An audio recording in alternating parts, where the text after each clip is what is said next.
নমস্কার, আমি দিবাকর। আপনারা দেখছেন জাগরণ বাংলা। আজকে আমার পাশে যে ছেলেটিকে দেখতে পাচ্ছেন, ওর নাম হচ্ছে লক্ষ্মীকান্ত পাল, পশ্চিম মেদিনীপুরের কেশপুরের ছেলে। ভোট পরবর্তী হিংসার কথা আপনাদের নিশ্চয়ই মনে আছে। 2021-এর ভোট পরবর্তী হিংসার শিকার এই লক্ষ্মীকান্ত পাল। 2রা মে যেদিন ভোটের ফল ঘোষণা হয়, সেদিন ওর বাড়িতে তৃণমূলের লোকজন হামলা করে, পুরো বাড়ি ভাঙচুর করে। শুধু ওর উপরে নয়, ওর গোটা পরিবারের উপরে হামলা চালানো হয়। এবং তারপর থেকে 1 মাস মতো ও আমার সঙ্গে ছিল প্রায়। এবং তারপরে একটা মহারাষ্ট্রে কাজের ব্যবস্থা করে দেওয়া হয়, সেখানে চলে যায়। এখন ওর পুরো পরিবার পশ্চিমবঙ্গের বাইরে আছে, এখনো পর্যন্ত বাড়ি ফিরতে পারেনি। এই বিষয় নিয়ে বিজেপির লোকাল নেতৃত্বের সঙ্গেও ও বারবার যোগাযোগ করার চেষ্টা করেছে, তাদের সহযোগিতা চেয়েছে, তারা কোনো রকম সহযোগিতা করেনি। রাজ্য নেতাদের সঙ্গেও যোগাযোগ করেছে, হ্যাঁ করার চেষ্টা করেছে, কিন্তু কেউ যোগাযোগ করেনি। তো গল্প মানে কি বলবো, রাজ্য নেতারা বলছে ও গল্প বলছে, মিথ্যে কথা বলছে। কেউ মানে একবার খোঁজ পর্যন্ত নেয়নি যে ও সত্যি কথা বলছে না মিথ্যে কথা বলছে। কিন্তু সেই বিষয়টা নিয়ে আজকে আমি আলোচনা করব না। আমি আলোচনা করব এত কিছুর পরেও ওর পাশে কেউ দাঁড়ায়নি, ওর বাড়ি ভাঙচুর হয়েছে, ও আজকে পুরো পরিবার নিয়ে পশ্চিমবঙ্গের বাইরে থাকে, বাইরে কাজ করে। তারপরেও এই 26-এর বিধানসভা নির্বাচনে বিজেপিকে জেতানোর জন্য ও আবার পশ্চিমবঙ্গে ফিরে এসছে।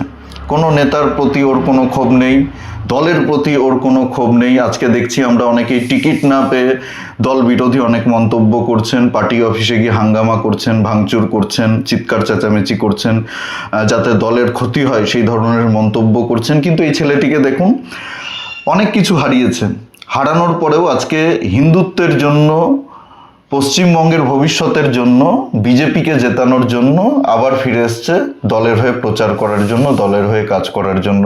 লক্ষ্মীকান্ত, তোমার বাড়িটা একদম কোথায়? পশ্চিম মেদিনীপুর, একটু যদি বলো। আমার বাড়ি পশ্চিম মেদিনীপুর কেশপুর বিধানসভা 6 নম্বর অঞ্চল, বুথ নম্বর 99। আমার ঠিকানা হচ্ছে টাপুরিয়া জগন্নাথপুর। সেদিন 2রা মে ভোট ঘোষণা, ভোটের ফলাফল ঘোষণা হলো যেদিন, নিশ্চয়ই সেই কালো দিনের কথা তোমার মনে আছে, 2021 সালের।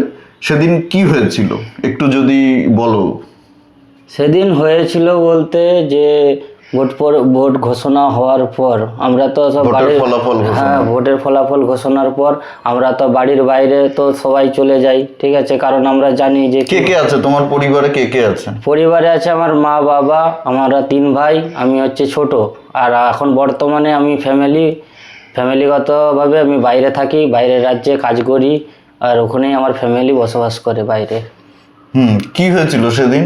সেদিন হয়েছিল কি, ভোট ঘোষণা হলো তার ফলাফলের পর আমরা মা বাবা আমরা সবাই বাড়ির বাইরে থাকি।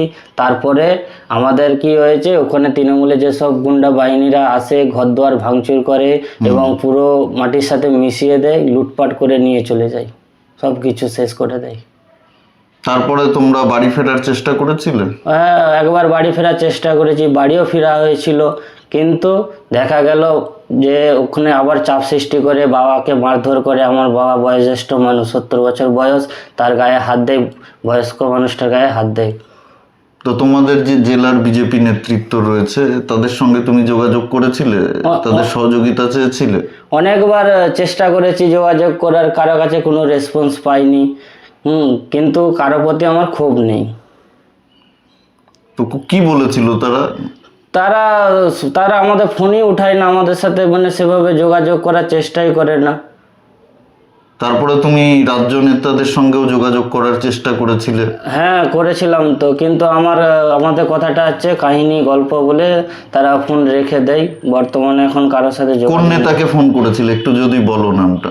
নামটা হচ্ছে অমিতাভ চক্রবর্তী। অমিতাভ চক্রবর্তী, হ্যাঁ। আচ্ছা, সে কি বলেছে? গল্প কাহিনী? হ্যাঁ, গল্প কাহিনী, সবকে বাড়ি ফিরিয়ে দেওয়া হয়েছে, তুমি গল্প বানাচ্ছ, গল্প বানিয়ে না হলে কি মন্তব্য সেই সব বলো। আচ্ছা, তো এখন তুমি ফিরে এসছো? হ্যাঁ, আমি যেখানে কাজ করতে সেখান থেকে ফিরে এসছো। হ্যাঁ। এখন তুমি কি চাচ্ছ? এখন চাইছি আমি পশ্চিমবঙ্গের পরিবর্তন চাইছি। কারণ নেতারা যে কিছু নেতা খারাপ বলে কি বিজেপি পার্টি খারাপ নাকি? আমি বিজেপি আদর্শে চলি। আজ 2019 থেকে আজকে বিজেপি পার্টিকে ভালোবেসে বিজেপি করি, হিন্দুত্বের লড়াই লড়ছি, হিন্দুদের বাঁচানোর লড়াই লড়ছি, তো আসছি ওই জন্যই। এখন কি তুমি ভোটের প্রচার টোচার করবে, বিজেপির হয়ে প্রচার টোচার করবে? অবশ্যই, বিজেপি পার্টিকে আমি মন থেকে ভালোবাসি, বিজেপির হয়ে প্রচার করব, অবশ্যই করব। তারপরে যদি মনে করো আবার সবাই তো বলছে পরিবর্তন হবে, কিন্তু আমি যদি অন্য দিকটাও একটু ভেবে দেখি, মনে করো পরিবর্তন হলো না, আবার 21-এর মতোই বিজেপি হারলো পশ্চিমবঙ্গে, তাহলে তোমার উপরে তো আবার অত্যাচার হবে। তোমার পরিবার তো যেহেতু এখানে থাকে না, কিন্তু সেই অত্যাচারটা তো তোমাকে ফেস করতে হবে, তোমার উপরে তো আবার সেই হামলা হবে।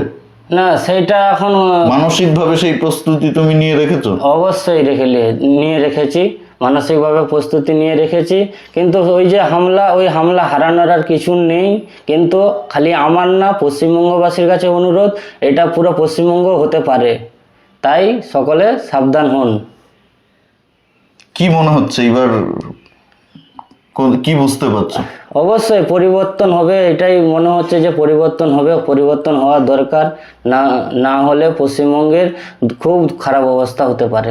বাঙালি হিন্দুদের উদ্দেশ্যে তুমি কি বলতে চাও? বাঙালি হিন্দুদেরকে বলবো এক হতে, হ্যাঁ, পরিবর্তন নিয়ে আসুন, নাহলে বাংলাদেশের থেকেও খুব খারাপ অবস্থা কিন্তু পশ্চিমবঙ্গের বুকে হতে পারে। আপনারা শুনলেন লক্ষ্মীকান্তর বক্তব্য।